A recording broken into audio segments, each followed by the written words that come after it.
The billionaire stepped out of his Rolls-Royce and froze. Right there, in the middle of his grand estate, near the marble fountain where his daughter usually played alone, was a girl wearing torn clothes, her face smudged with dust, her hair tangled. She looked like she hadn't eaten a proper meal in days. But what shocked him more wasn't her appearance, it was what she was doing. The homeless girl was sitting on the ground with a stick in her hand, drawing letters and numbers in the sand. His daughter, Emily, was sitting beside her, watching with wide, eager eyes. And then, the unthinkable happened. His daughter smiled, pointed at the word the homeless girl had just written, and said, "You're the best teacher I've ever had." The billionaire's mouth fell open. Who was this girl? Where did she come from? And why? Was his daughter learning from her? But before he could speak, the girl looked up, and their eyes met.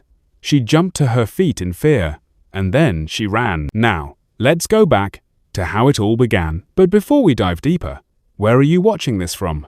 Let us know in the comments below.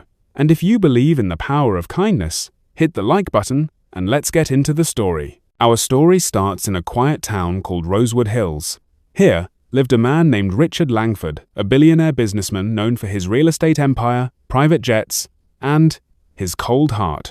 Richard was respected, feared, but never truly loved by the people around him. His money could buy anything except emotions. Richard had one daughter, Emily. She was 8 years old, gentle, curious, and often lonely. Her mother had passed away when she was just a baby, and Richard, buried in work, left her in the care of tutors and maids.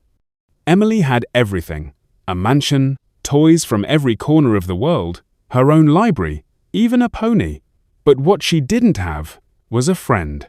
Every day after her lessons, Emily would sit by the fountain in the garden, playing with her dolls or reading alone. Until, one afternoon, something unusual happened. Emily was drawing on the dusty tiles near the fountain when she heard a rustling sound coming from the bushes. She turned, a little scared at first, until she saw a girl maybe around her age crouching behind the hedge. The girl's clothes were old, her shoes had holes, and she looked like she hadn't taken a bath in days. But her eyes were sharp, intelligent, kind. "Hi," Emily said, holding her doll tightly. The girl didn't speak. She looked around nervously. "Are you hiding?" Emily asked. The girl nodded slowly. Emily looked behind her. No one was around. The guards were far at the gate.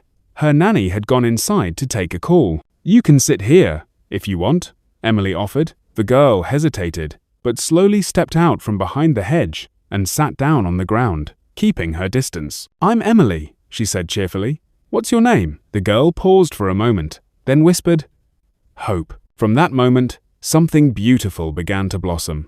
Emily found in Hope what she had longed for, a friend who listened, who laughed, who didn't care about riches or diamonds. Hope found in Emily a piece of safety she had never known. But it wasn't just games. Hope had never gone to school. She lived in a shelter downtown, and her mother had disappeared months ago.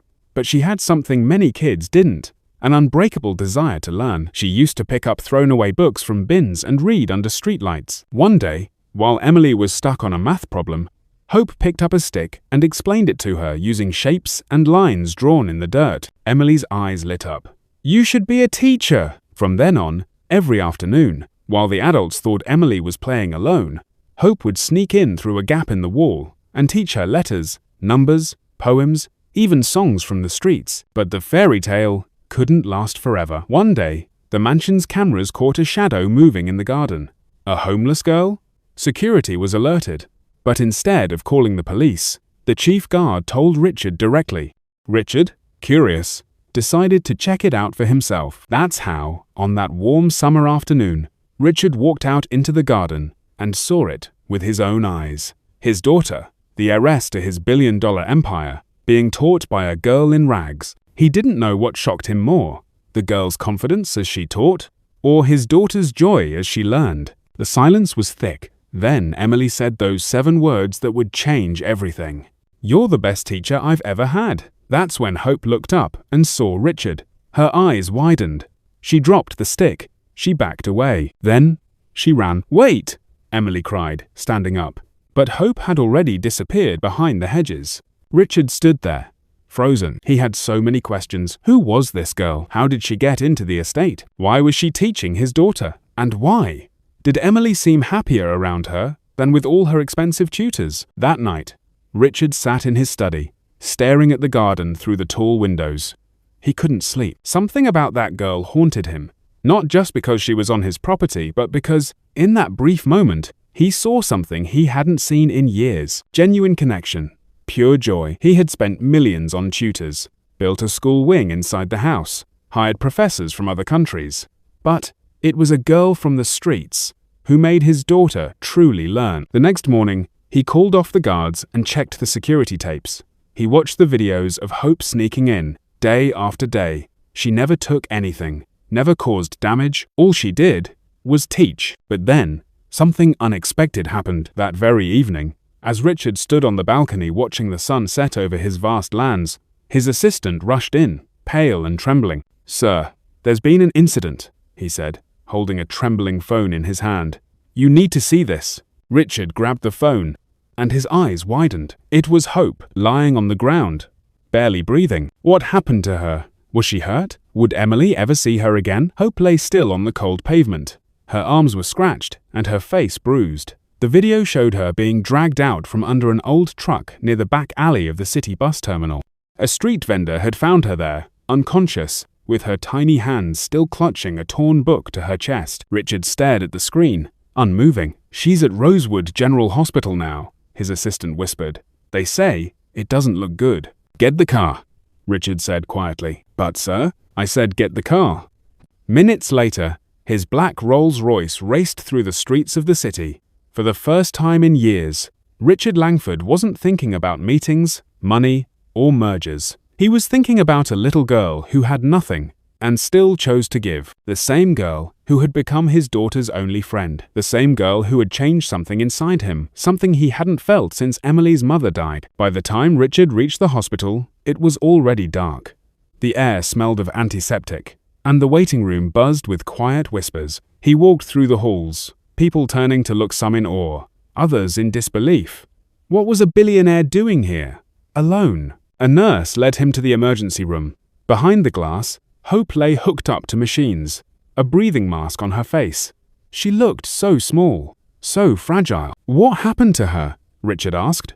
The doctor sighed. "Malnutrition, exhaustion. Her blood pressure dropped while she was running, probably from fear or stress. She must have fainted and hit her head when she fell. Will she survive? We're doing our best. But she needs rest, food, safety, and more than anything, someone to care." Richard looked down at the girl behind the glass. She had no home, no parents. And yet, she had managed to give his daughter something no amount of wealth had: joy, knowledge, and hope.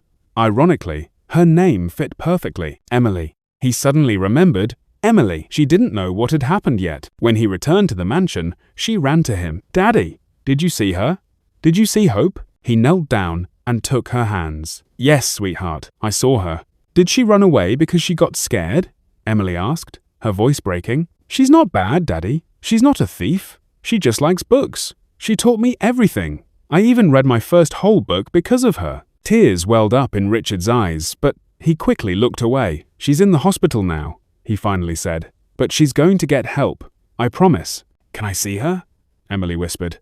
"Not yet, but soon." From that moment on, Richard began visiting the hospital secretly, sending his own personal doctor to check on Hope. He even transferred her to a private room, away from the noisy ward. No one knew the billionaire was behind it all, except one nurse, who had once lost her son on the streets and promised to keep his secret. Days passed. Hope remained unconscious, her small body slowly recovering. But back at the mansion, something even more shocking happened. Emily stopped smiling. She stopped playing. She stopped reading. "She's sad," her nanny told Richard. "She misses her friend. No toys can fix that." Richard sat in his study that night, unable to work. He stared at a photo on his desk, one of Emily as a baby, in the arms of her late mother. He thought of Hope again, the way she had looked up at him in fear, the way she had taught Emily with nothing but a stick and sand. How could someone with so little give so much? The next morning, Richard made a call. "I want everything on her," he said to his private investigator. "Where she's from, who she is, what happened to her parents. I want to know everything." But what the investigator discovered next would shake Richard to his core. That evening, Richard was handed a small brown folder. Inside were photos, street surveillance, old records from child services, and one blurry image that made Richard freeze. It was a woman, and not just any woman. It was someone he had once known, a long time ago. His fingers trembled as he turned the page, reading the report line by line. Could it really be true? He looked at the name again. Anna Grace Harper. The name hit him like thunder. No, it couldn't be. But everything lined up. Dates, location, age, the woman who had once helped him during the darkest period of his life. The woman who vanished. And now, her daughter was here? Hope wasn't just any homeless girl. She had a connection to Richard's past, a connection he had tried to bury. His heart pounded. He stood up from his chair, but just as he reached for his phone to call the hospital, it rang first. It was the nurse. "Sir, Hope is awake." He rushed to the hospital, faster than ever before. When he entered the room, Hope looked up at him with tired eyes. She flinched for a second, but then relaxed. "You're Emily's dad," she whispered. "Yes," Richard said gently. "And I owe you. More than you know." Hope tried to sit up, but winced. "Is Emily okay? She misses you," he said softly. "We both do." She smiled weakly, then looked away. Richard wanted to ask about her mother, about the past, but something in him said, "Not yet." Instead, he pulled up a chair beside her bed. "I have a question, Hope," he said. She blinked. "Would you come live with us? Just for a while. You'll have your own room, books, food, a school if you want it. And Emily would be very happy." Her eyes widened. "Why would you do that for me?" Richard swallowed. "Because I think you were sent here for a reason." But just before she could answer, the door burst open. A woman stood there, hair wild, face thin, eyes wild with panic. "Hope?" Hope gasped. "Mama?" The room fell into stunned silence. Hope's weak voice cracked through the air. "Mama?" The woman at the door looked like a ghost. Her clothes were torn, her shoes falling apart, her hair tangled in knots. But her eyes, those eyes, were the same as Hope's. Wide, fierce, full of fire. She rushed to the bed, dropping to her knees beside Hope. Tears streamed down her face as she grabbed her daughter's frail hand. "I've been looking for you every single day," she sobbed. "I never stopped, never gave up." Hope stared at her, eyes filled with disbelief. "I thought you left me." "I waited and waited." "I was taken," her mother whispered. "They said you were gone. They sent me away. I fought to come back, but no one would listen." Richard stood silently by the corner of the room, every muscle in his body frozen. His past was catching up, and the truth was now unraveling in front of his very eyes. The nurse looked at him, then quietly slipped out of the room, giving them privacy. Hope clung to her mother. Her tiny hands trembled. "I missed you, Mama. I'm here now, baby. I'm here," she cried, kissing Hope's forehead again and again. Tears filled Richard's eyes, but he quickly turned away. His heart was beating so loud, it felt like a drum in his chest. Anna Grace Harper, she hadn't changed that much. The woman who once helped him when he was a broken man, before he became the Richard Langford, the billionaire. She had been his strength and his secret. They had shared a moment in time no one else knew about, a friendship that turned into something more before the world pulled them apart. She had disappeared, and he thought she was lost forever. And now, her daughter had unknowingly walked back into his life and changed everything. He needed answers. But not now. He stepped forward, clearing his throat softly. Anna looked up sharply, her tear-streaked face suddenly guarded. "You," she said, her voice filled with confusion and disbelief. What are you doing here?" Richard didn't smile. "It's a long story." Hope looked between them, her eyes darting. "Wait, you know each other?" Anna stood slowly. "Why is my daughter in your care?" "I didn't know she was yours," Richard said honestly. "She found her way into my home. My daughter Emily was playing alone. And Hope, she changed everything." Anna's eyes softened for a moment, but she stayed cautious. "I've been searching for her for almost a year. She was taken from me when we got separated at a shelter fire. They wouldn't let me in again. I tried every city department. No one helped." Richard looked at Hope. "She's a miracle, Anna. You raised her well, even without anything she gave." Anna looked down, her voice shaking. "She always had a big heart. Bigger than mine. Smarter, too." Hope looked between the two adults, confusion rising. Do you know each other from before? Before Richard could answer, a knock came at the door. It was Emily. She peeked in shyly, holding a drawing in her hand. Is she awake? She whispered to the nurse. The nurse nodded gently, and Emily stepped in, her eyes lighting up when she saw Hope sitting up in the bed. Hope's face broke into a real smile for the first time in days. Emily! Emily ran forward and hugged her gently, careful not to hurt her. I missed you so much, she whispered. I missed you too, Hope replied, tears in her eyes. Then Emily looked at Anna. Are you her mommy? Anna knelt down, wiping her face. Yes, sweetheart, I'm her mommy. Emily smiled. I'm glad you're back. She's the best teacher ever. Anna looked at Richard, emotions flooding her face.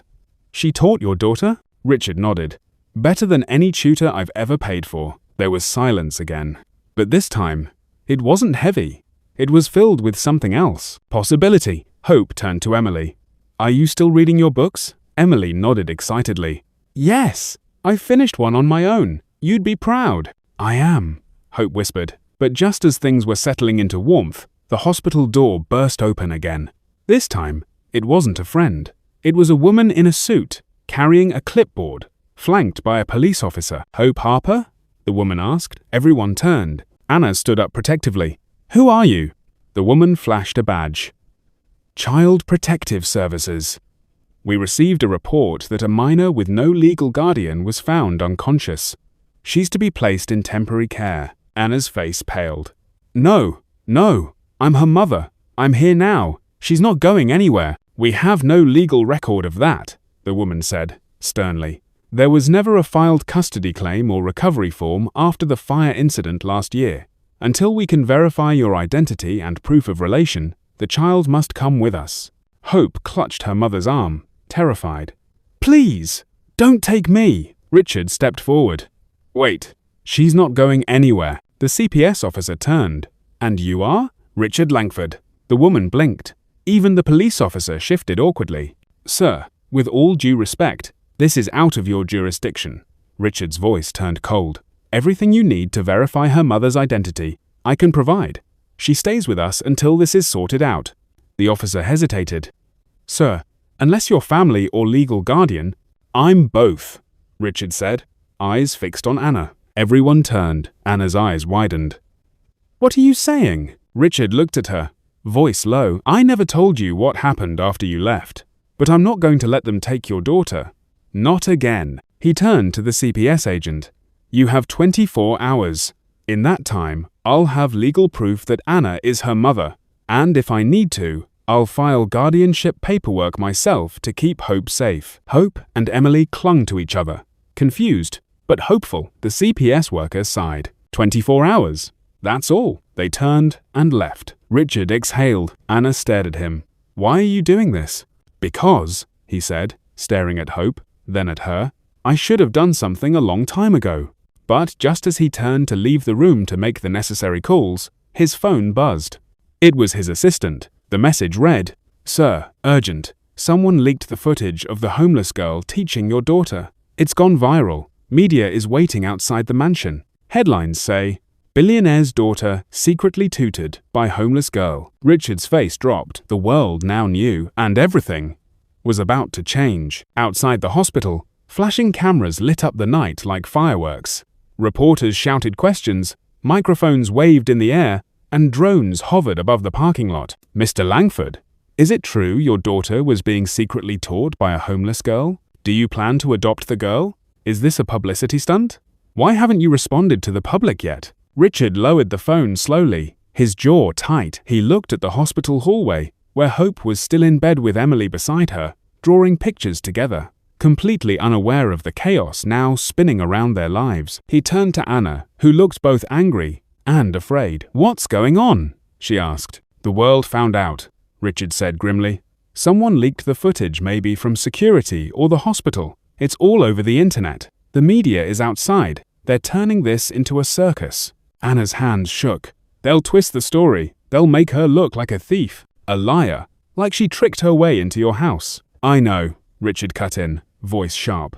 That's why we need to act fast. Back inside the hospital room, Emily giggled as she finished her drawing. Hope, now stronger, smiled, and added the finishing touches to a doodle of the three of them, her, Emily, and a stick figure Richard with a tall hat. "Do you think your dad will let me stay for a while?" Hope asked. Emily nodded excitedly. "Forever, I hope." But outside the room, things were far from simple. Richard made several calls to his legal team. "I need full protection placed over the girl and her mother, media gag orders, emergency injunctions, everything," he barked into the phone. "And tell the PR team to stay quiet. No comment until I say otherwise." Suddenly, the nurse came rushing down the hall. "Sir, you need to come now. It's urgent." He and Anna rushed back into Hope's room, only to find Emily sitting alone on the bed. Hope was gone. "What?" Anna cried. "Where is she?" Emily looked up, confused. "She said she was going to the bathroom." Richard rushed into the hallway. "Check the exits. Now!" The nurse ran to security. Within moments, guards were searching every corner of the hospital. 10 minutes passed. 20. 30. No sign of Hope. Then came the call from one of the hospital security guards. "We found her," the voice said. "She's outside, facing the media." Richard's blood ran cold. "What?" He stormed toward the hospital entrance. But before he could get there, the crowd outside erupted into a roar. Reporters pushed forward. Lights flashed wildly, and there she stood, Hope, in her hospital gown, weak but standing tall, her tangled hair blowing in the wind, eyes not filled with fear, but with purpose. A single reporter reached her first. "Hope, why were you teaching a billionaire's daughter?" Hope looked straight into the camera, and what she said shocked everyone. "I didn't teach her because she's rich. I taught her because she was alone. I taught her because she wanted to learn. I didn't want anything in return. I just didn't want her to feel what I felt." Silence. Even the reporters lowered their microphones. "I was just a kid looking for a friend," she said softly. Richard finally reached her side. He gently put his hand on her shoulder and tried to guide her back inside. But she turned to him and asked the question that cut deeper than any headline. "Why do they care now, Mr. Langford?" He blinked. "What do you mean? They didn't care when I slept on the street, or when I went to bed hungry. But now that I'm standing next to you, suddenly I'm news?" She looked up at the cameras again. "There are thousands of kids like me. I'm not special. I just got lucky." Richard didn't know what to say. He was never speechless, never out of control. But this girl had the world listening. Suddenly, from the corner of the crowd, someone yelled, "Let her speak!" Then another. "Tell us your story." Hope hesitated. She turned to Richard again, unsure. Her mother and Emily had now made it to the front entrance too, watching anxiously. Richard gave her a slow nod, and just as she stepped forward to speak, a black SUV screeched around the corner. The doors flew open. Two sharply dressed men jumped out. One held a file, the other. He shouted, "Hope Harper, we're here on behalf of a private claim of guardianship." Everyone turned. Hope froze. Anna grabbed her daughter. "What? Who are you?" The man held up the file. "We have legal documents signed years ago. Hope Harper was registered under temporary custody with a foster care program after the fire. She belongs to us until this is resolved." Hope's face went white. "No," Anna gasped. "No, she's my child." The cameras were rolling. Reporters swarmed again. Emily ran to Hope, grabbing her hand tightly. "You're not going anywhere." But the man stepped forward. "If you resist, we'll be forced to involve the authorities." And then Richard stepped between them all, calmly, quietly, and said 4 words. Words that froze everyone. Words that changed everything. "She's my daughter too." Gasps. Anna's eyes widened. Hope's knees buckled. The reporters went wild. And with those 4 words, the world exploded. To be continued in part 2. If you want to see what happens next, will Hope really be taken away? Is Richard telling the truth? And what secret from the past connects all of them? Tell us in the comments where you're watching from and what you think is going to happen in part 2.